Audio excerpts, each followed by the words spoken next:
Assalamualaikum warahmatullahi wabarakatuh. इंसान ओइना पोक्लुबना पुंसी हिंगनबा होतनबदा इंसान ओइना पोक्लुबना पुंसी हिंगनबा होतनबदा दुनियागी इपक्ता ताउरिबा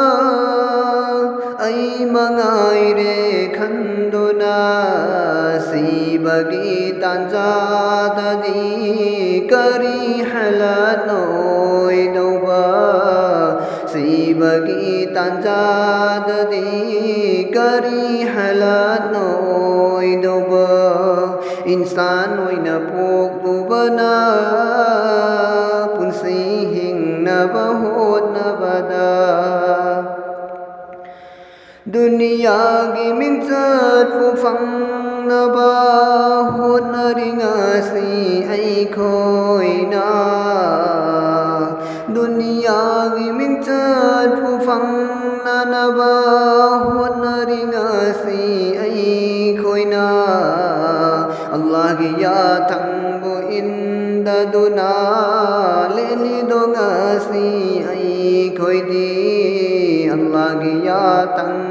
indaduna lili dongasi ai khoi di insan oina poklubana punsi hingna bahut nabada amamba kabar adugi thaurang nakari no ai khoi gi amamba kabar no ai khoi gi kabar ki azab akan ba fangluni taudraba mal kabar ki azab akan ba fangluni taudraba ebadat insan oina poklubana punsi hingna bahut nabada ai khoi gi rasul nungsibagi sunnat punsi leladuna ai khoi gi rasul nungsibagi sunnat punsi leladuna amam bakabar adugi thaurang ku tausi ai koi amam bakabar adugi thaurang ku tausi ai koi insan oina poklubana punsi hingna bahut nabada जन्नत पामनै अमल दे तौदे दोजख सुकीरी इबादत तौदे हराम हलाल खंगदोना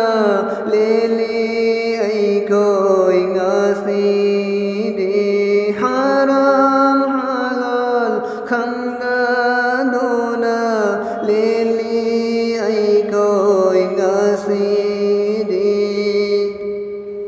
इंसान ओइना पोक्लुबना पुंसी Hingna bahut nabada oira basona hangna siljau paiba misa kama oira basona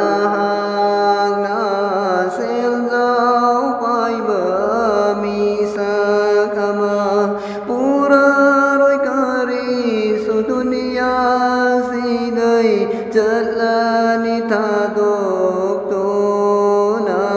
pura roi kari su dunia sidai hallani soidan nong madi insan oina poklubana dunia gi pak tauri ngai khallo disigani no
खुदा हाफिज़।